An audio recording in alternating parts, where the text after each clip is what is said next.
All right, how you guys doing? Okay, I have a lot to show right now, so I hope you're ready for this. We're gonna do adventure weddings on Mount Everest. I went to Mount Everest this last year. I also went in 2015. This is a helicopter shot here. We had been hiking for 9 days on Mount Everest up to the base camp, and our groom got sick, and he had some altitude sickness, and there was a storm coming, so we decided it was better to be safe and to fly him down off the mountain as soon as possible. And we're going to be talking about that at the end. So I'm going to keep you here because we're going to have a lot of content. So I'm going to show a video without explaining a lot of what I do, which is adventure weddings. I'm going to show you a video of some of the adventure weddings I've shot. Let's go ahead and watch.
Thank you.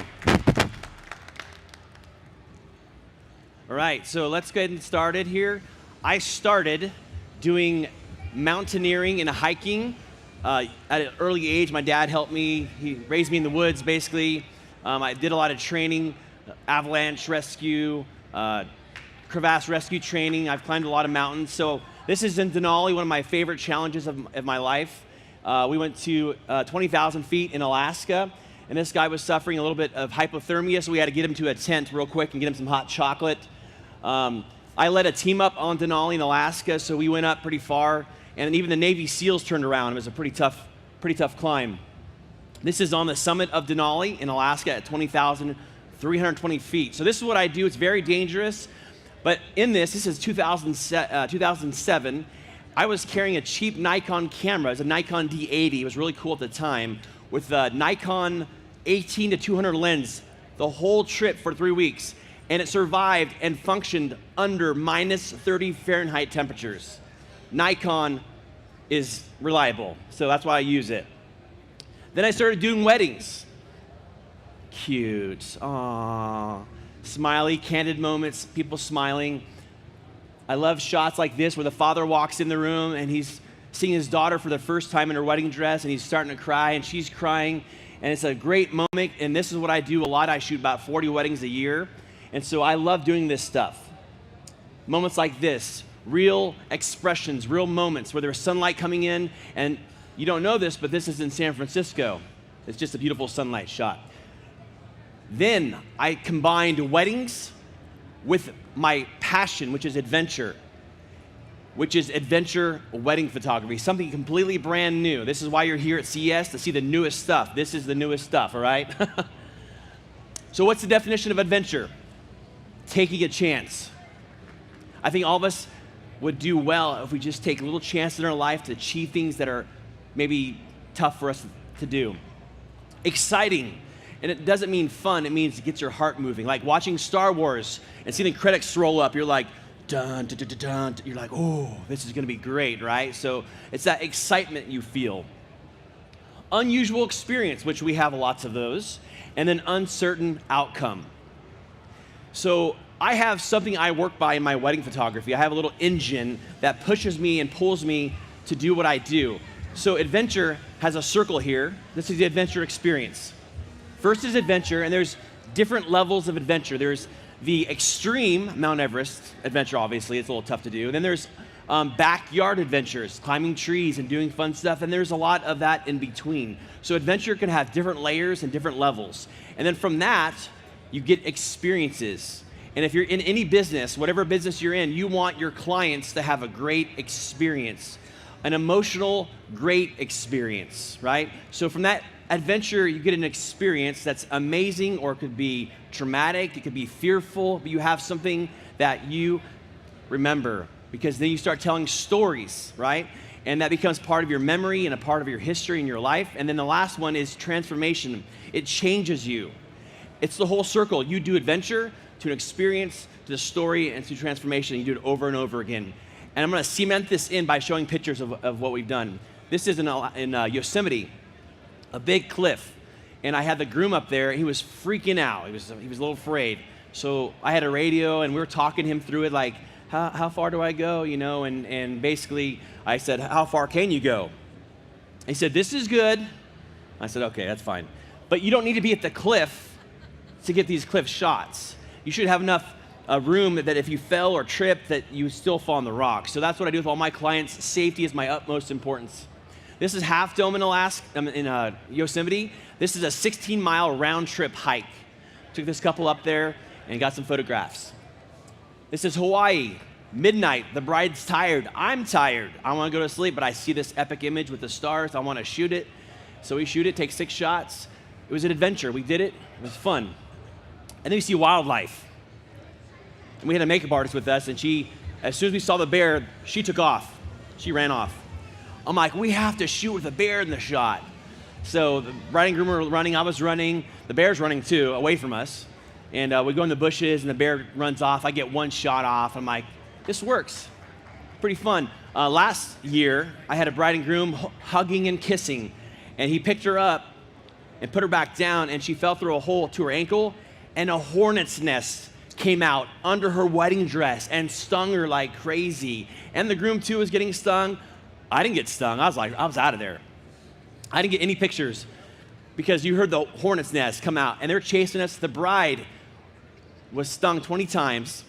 She took off her wedding dress. She was naked except for her Spanx. And she's running, swatting, and he's running. We're grabbing stuff. It's crazy. So a lot of stuff happens in the woods that you wouldn't expect. In Alaska, we took a bride and groom up to some parts of Alaska in the blizzard area. I wanted to go to an ice cave, and so we hiked for about 3 or 4 miles, and we got to the area, and this is what we found, an ice cave, and we got dressed in there, and then I got my shot, which is this right here. And one of the assistants said, let's go further into the cave. I said, no, we got our shot. Let's not jeopardize the safety of our group. Got some shots here in the blizzard. It's literally like snowing hard on them.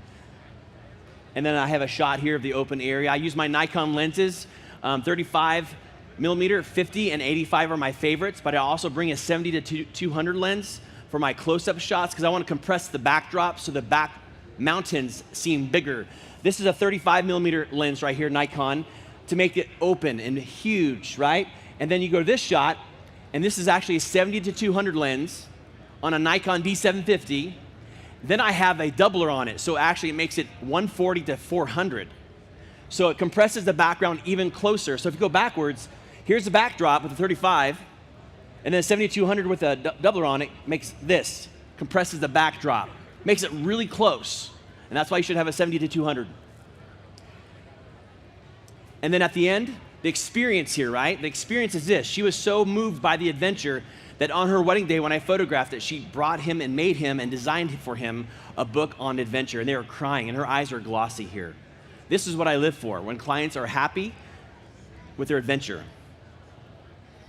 What's next? I think I have a video. No. Maybe I do. Let's see. Oh, okay. Is it up there? No. There we go.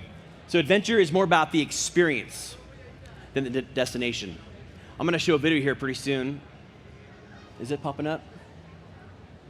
There we go. So we went to Norway, okay, and we hiked. It was raining, and so my couple said, we're not going to go here just to have rainy weather shots. We want to go where the sun is. So we hiked to where the sun was and flew there in Norway, and we climbed up this big, epic cliff, and it was hard to find it. We were asking the locals, hey, where's this mountain?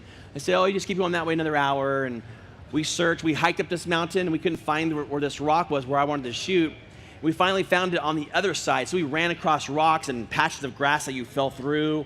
It was unknown territory, but we found it. We hiked up the rock, and then the shot I wanted to get was this shot.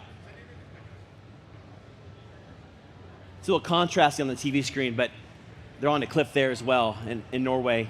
Got the sunset just in time, the bride on the side of the cliff, and of course the fjord shot in Norway. You have to visit Norway, it's beautiful. For my Mount Everest weddings, I wanted to do something different. I read the book, The Purple Cow. How many read the book Purple Cow by Seth Godin? Awesome, nobody. Oh, maybe a few of you. Okay, never mind. The purple cow is basically this. You see a brown cow or a black cow or a spotted cow, you don't pay attention because why? You've seen them before. It happens all the time. You see a purple cow and you're like, wait, go backwards. You're like getting out of your car, taking an iPhone shot, doing selfies with the purple cow, and suddenly it goes viral and everybody's talking about it. They're flying from China and Russia and around the whole world to get selfies with this purple cow, right? Because it's different, it's unique. For me, my purple cow is Mount Everest. So in 2015, I went to Mount Everest with a wedding couple.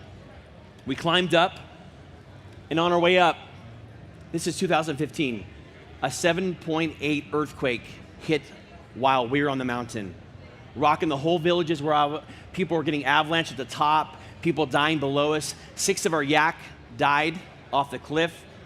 A lot of our Sherpas lost their homes.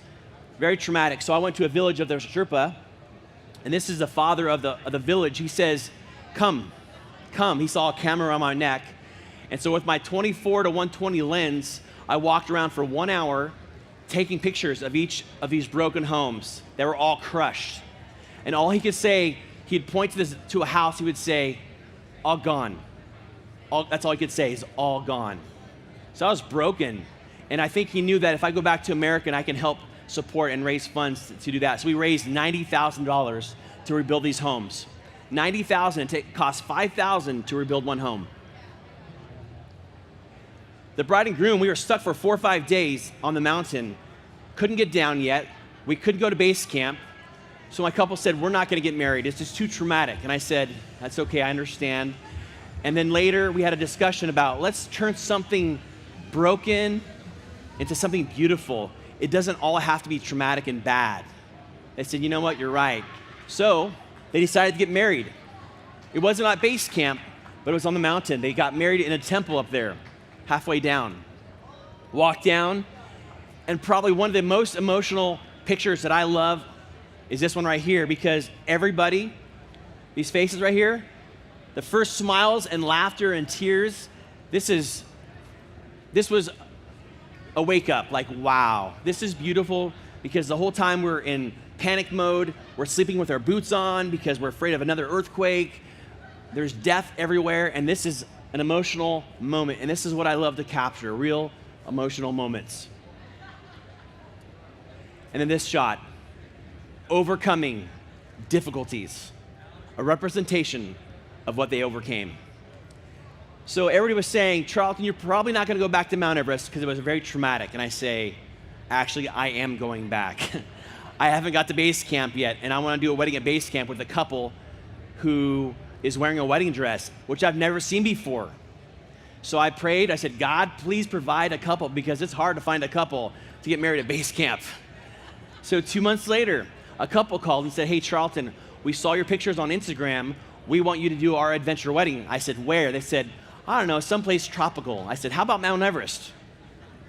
So they said, actually, we were hikers, we love adventure, and we just read the book, Into Thin Air. We love this stuff, so we'd love to go on this trip. And we did. And I want to show you a video right now of the trip, and I'll explain it after this video.